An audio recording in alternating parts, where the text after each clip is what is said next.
안녕하세요. 경제 읽어주는 남자 기광석입니다. 반갑습니다. 기폰 최백입니다. 네. 안녕하세요. 빨리 인사하고 싶어가지고 기폰 클래스. 재밌어가지고요. 오늘은 최백은 작가님과 함께 예. 최백은 대한민국 대전한 100년의 조건 이야기를 계속 하고 있는데 첫 번째 편, 두 번째 편에서 우리나라 경제 또 기본소득 뭐 이거 도입에 대해서 말씀 나누시고 특히 이 편에서 굉장히 중요한 말씀을 하셨어요. 새로운 처음이다. 네. 왜 새로운 처음인지를 좀 강조해 주셨는데 어쨌든 이렇게 달라진 새로운 처음을 맞이한 우리는 그 달라진 환경에 걸맞게 대응을 해야 되지 않겠습니까? 네. 어떻게 대응을 해야 될지 주로 교수님께서 이 책을 통해서 골자를 말씀해 주신 게 세 가지인데 네. 그 세 가지로 오늘 말씀 나눠보는 시간을 가지면 네. 어떨까요? 그 첫 번째가 인공지능 아닙니까? 맞습니다. 이거 한번 말씀해 주십시오. 왜 갑자기 인공지능이야? 하시는 분 계실 것 같아요. 제가 이제 앞에서 2000년 이후에 네. 산업 체계가 지각 변동하고 있다 했잖아요. 네네. 소위 이제 우리가 전통적인 제조업 같은 경우 오프라인 생태계란 말이에요. 네. 그렇죠? 네. 그런데 우리가 흔히 이제 디지털 생태계로 이동을 하고 있죠. 이미 네. 그러니까요. 그러니까 이 디지털 생태계하고 오프라인 생태계는 전혀 다른 원리가 작동을 해요. 네. 예를 들어서 우리가 이 소위 말해서 디지털 생태계가 열리기 시작한 때가 네. 인터넷이 이제 그러니까 우리가 인터넷 혁명이 일어나면서부터 시작되어지는데요. 그렇죠. 인터넷 혁명이 일어나면서 제일 먼저 등장했던 대표적인 그 기업이 네. 닷컴 기업들, 그렇죠. 닷컴 기업의 대표적인 상징적인 기업이 야후였었습니다. 그렇죠. 야후요. 예.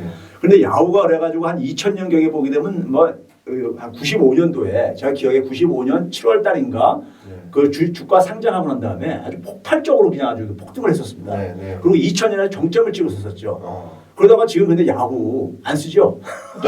안 쓰죠. 안 써요. 예, 야후가 한때 대단한 기업이었었습니다. 아, 그렇습니다. 엄청난 네, 기업이었었어요. 네, 네. 그런데 그 자리를 구글이 지금 이제 차지하고 네. 들어갔잖아요. 그렇죠.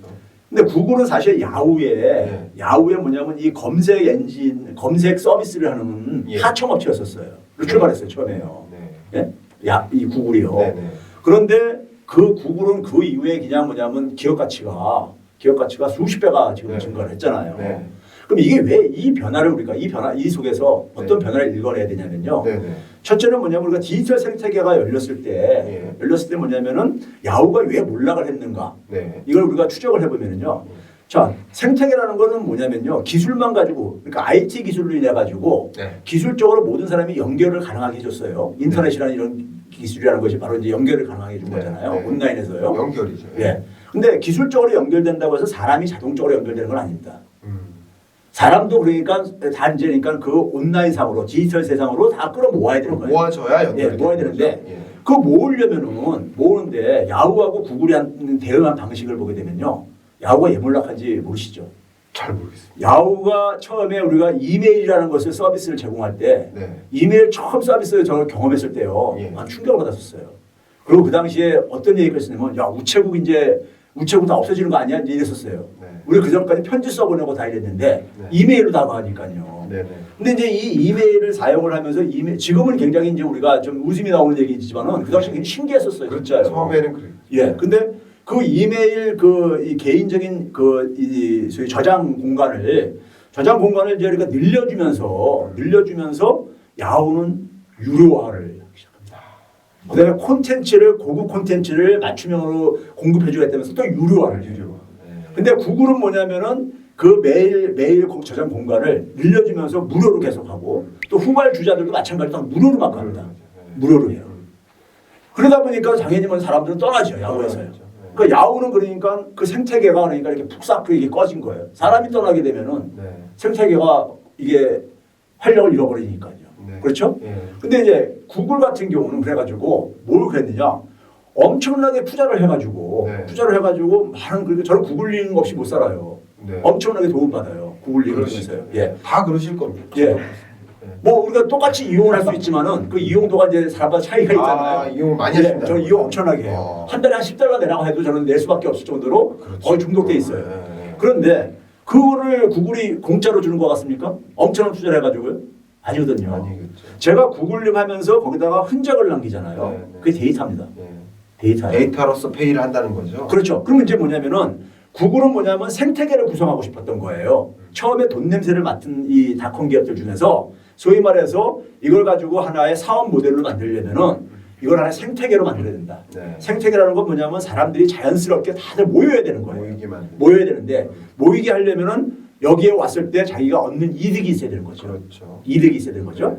근데 구글 같은 경우 많은 이제 그러니까 검색 서비스를 해주니까는 그리고 공짜 이메일을 많이 이렇게 지원해주고 하니까 사람들이 많이 모였죠. 네. 그게 바로 뭐냐 사람들이 자연스럽게 많이 모이는 곳이 바로 플랫폼인 겁니다.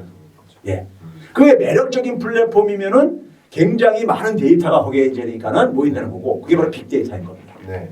그러니까 구글은 뭐냐면은 매력적인 플랫폼을 만들어 가지고 네. 빅데이터를 확보했고 네. 빅데이터 확보해 가지고 인공지능 기술로 뛰어들죠. 그렇죠.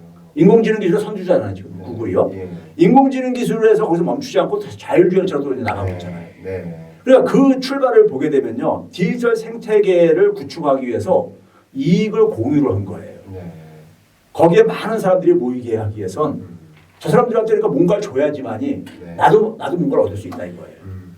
그 이후에 다들 구글 모델을 다 이제 모방을 하는 게 애플이 저 스티브 잡스가 살아생전 2010년 전후에 혁신의 아이콘이라고 불렸잖아요. 네. 그걸 불린 이유가 아이폰 때문이었습니다. 그렇죠. 아이폰이 굉장히 매력적인 스마트폰이 된 게 앱스토어, 앱 생태계를 구축했기 때문인 거예요. 네. 근데 앱 생태계 어떻게 구축했는가 한번 봐보세요.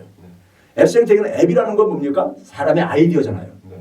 근데 사람은 기업 내부보다 기업 바깥에 더 많잖아요. 네.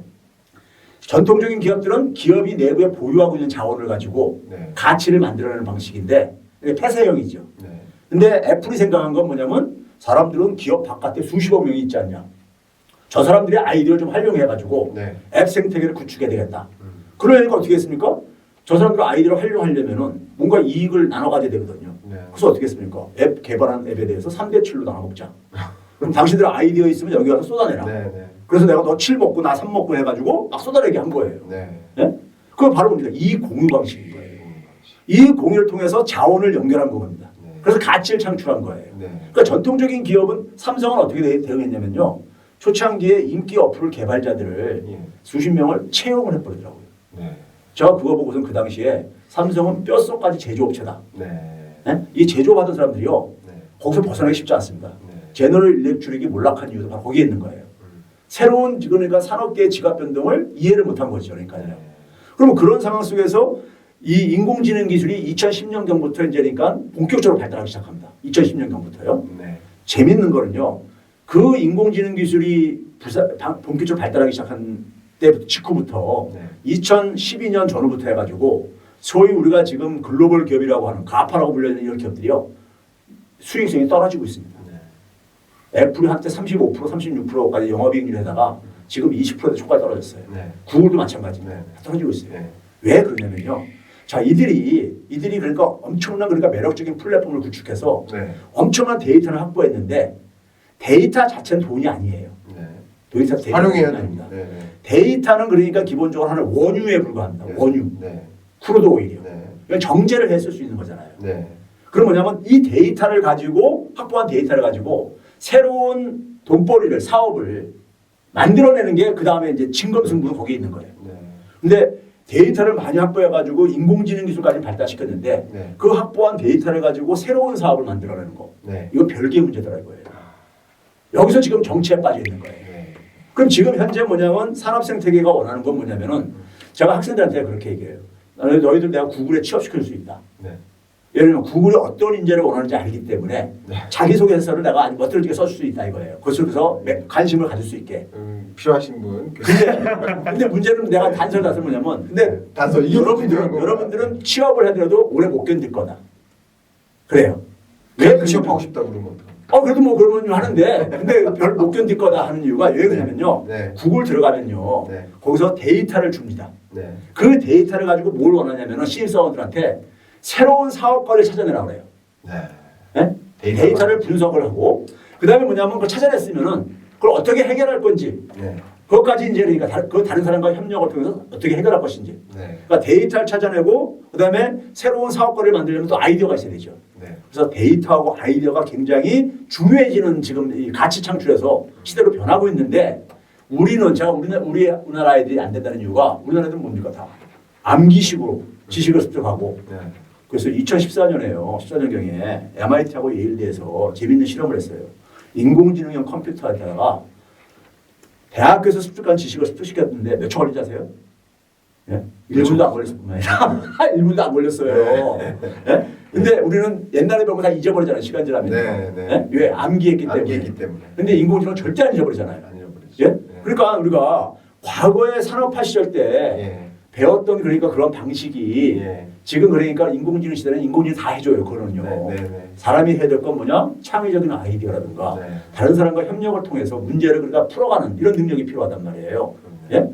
이게 저는 그러니까 우리가 지금 소위 우리나라가 플랫폼 생태계를 제대로 못 만들고 있는데 네.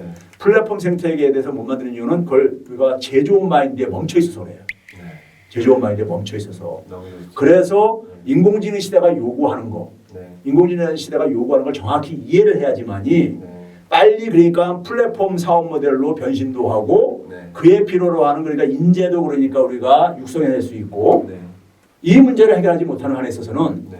우리는 제조업의 그 이 지금 위기가 지속될 수밖에 없는 상황에서 우리한테 출구가 지금 그러니까 안 보인다 이거예요. 그러네요.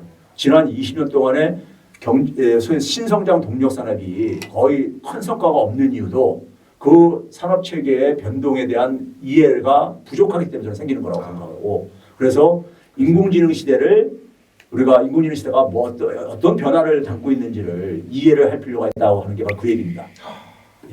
정말 제 생각에는 원래 교수님께 이 새로운 어떤 시작, 새로운 출발 뭐 이런 관점에서 우리는 이 변화된 환경에 어떤 대응을 해야 될까 세 가지를 여쭈려고 했는데 지금 하나만 가지고도 시간이 이렇게 많은 거예요. 교수님 2시간 좀 더 예약 좀 해주시고요. 출연료 좀 더 드리세요. 지금 계속 해야 됩니다. 자, 어쨌든 여기서 마무리할까 하는데요. 아마도 그 나머지 2개는 책을 통해 보시라고 할까요? 한 편 더 해드릴까요? 뭐가 더 좋으시겠습니까?